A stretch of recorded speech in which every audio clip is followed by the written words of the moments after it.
আপুনি ঠিকেই কৈছে। মই শুনিছোঁ যে জাতিটোক ইমান শব্দ, ইমান আদৰ্শ, শক্তি দি যোৱাৰ পিছত সমগ্ৰ জাতি সত্তা মানে শব্দহীন হৈ পৰিছে।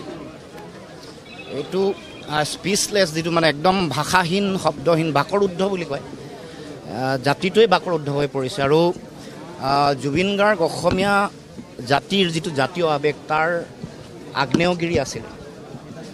আমি জাতিৰ স্বাভিমান, জাতিৰ আৱেগ বুলি কওঁ। আৰু এটা যিটো সত্তা হিচাপে সমগ্ৰ পৃথিৱীত, সমগ্ৰ ভাৰতবৰ্ষত অসমীয়া সমাজ আৰু জাতীয় জীৱনক তেওঁ চিনাকি দিছিলে।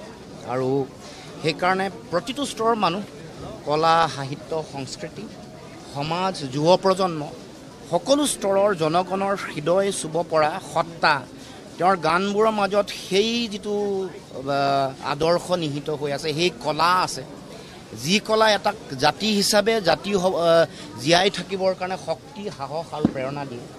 তেওঁৰ সৃষ্টিশীলতাত আমাৰ মাজৰ পৰা, অসমৰ সমাজৰ পৰা জুবিন গাৰ্গ নামৰ সত্তাটো কেতিয়াও মৰিব নোৱাৰে, হেৰাব নোৱাৰে। এই কথা সকলোৱে জানে। কিন্তু তৎসত্ত্বেও আজি যেতিয়া আমি সকলো ভাষাহীন হৈ পৰিছোঁ, শব্দহীন হৈ পৰিছোঁ, তেতিয়া এটাই কথা ক'ম যে আমি তেখেতৰ এই আদৰ্শ আৰু সত্তাটোক জীয়াই ৰাখিবৰ কাৰণে সমগ্ৰ অসমৰ প্ৰতিগৰাকী মানুহে দায়িত্ব পালন কৰিব লাগিব। কাৰণ এতিয়া আমাৰ মাজৰ পৰা গুচি গ'ল, মৃত্যুটো কোনো কেতিয়াও ক'ব নোৱাৰে কেতিয়া কোনফালে আহে, কোন দুৱাৰেদি আহি প্ৰৱেশ কৰে। কিন্তু এইটো এটা মানে সকলোৱে সহিব নোৱাৰা, সকলোৱে গ্ৰহণ কৰিব নোৱাৰা এই খবৰ, যিটো খবৰে আমাক বাকৰুদ্ধ কৰি পেলাইছে। আৰু য'তে আছে জুবিন দা সুখেৰে থাকক,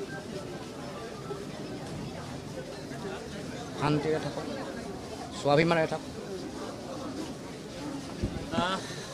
এই মুহূৰ্তত আপুনি ঠিকেই কৈছে। মই শুনিছোঁ যে জাতিটোক ইমান শব্দ, ইমান আদৰ্শ, শক্তি দি যোৱাৰ পিছত সমগ্ৰ জাতি সত্তা মানে শব্দহীন হৈ পৰিছে। এইটো স্পীচলেছ, যিটো মানে একদম ভাষাহীন, শব্দহীন, বাকৰুদ্ধ বুলি কয়। জাতিটোৱে বাকৰুদ্ধ হৈ পৰিছে। আৰু জুবিন গাৰ্গ অসমীয়া জাতিৰ যিটো জাতীয় আৱেগ, তাৰ আগ্নেয়গিৰি আছিল। আমি জাতিৰ স্বাভিমান, জাতিৰ আৱেগ বুলি কওঁ। আৰু এটা যিটো সত্তা হিচাপে সমগ্ৰ পৃথিৱীত, সমগ্ৰ ভাৰতবৰ্ষত অসমীয়া সমাজ আৰু জাতীয় জীৱনক তেওঁ চিনাকি দিছিলে। আৰু সেইকাৰণে প্ৰতিটো স্তৰৰ মানুহ, কলা, সাহিত্য, সংস্কৃতি, সমাজ, যুৱ প্ৰজন্ম, সকলো স্তৰৰ জনগণৰ হৃদয় চুব পৰা সত্তা, তেওঁৰ গানবোৰৰ মাজত সেই যিটো আদৰ্শ নিহিত হৈ আছে, সেই কলা আছে, যি কলা এটাক জাতি হিচাপে জীয়াই থাকিবৰ কাৰণে শক্তি, সাহস আৰু প্ৰেৰণা দিয়ে। তেওঁৰ সৃষ্টিশীলতাত আমাৰ মাজৰ পৰা, অসমৰ সমাজৰ পৰা জুবিন গাৰ্গ নামৰ সত্তাটো কেতিয়াও মৰিব নোৱাৰে, হেৰাব নোৱাৰে। এই কথা সকলোৱে জানে। কিন্তু তৎসত্ত্বেও আজি যেতিয়া আমি সকলো ভাষাহীন হৈ পৰিছোঁ, শব্দহীন হৈ পৰিছোঁ, তেতিয়া এটাই কথা ক'ম যে আমি তেখেতৰ এই আদৰ্শ আৰু সত্তাটোক জীয়াই ৰাখিবৰ কাৰণে সমগ্ৰ অসমৰ প্ৰতিগৰাকী মানুহে দায়িত্ব পালন কৰিব লাগিব।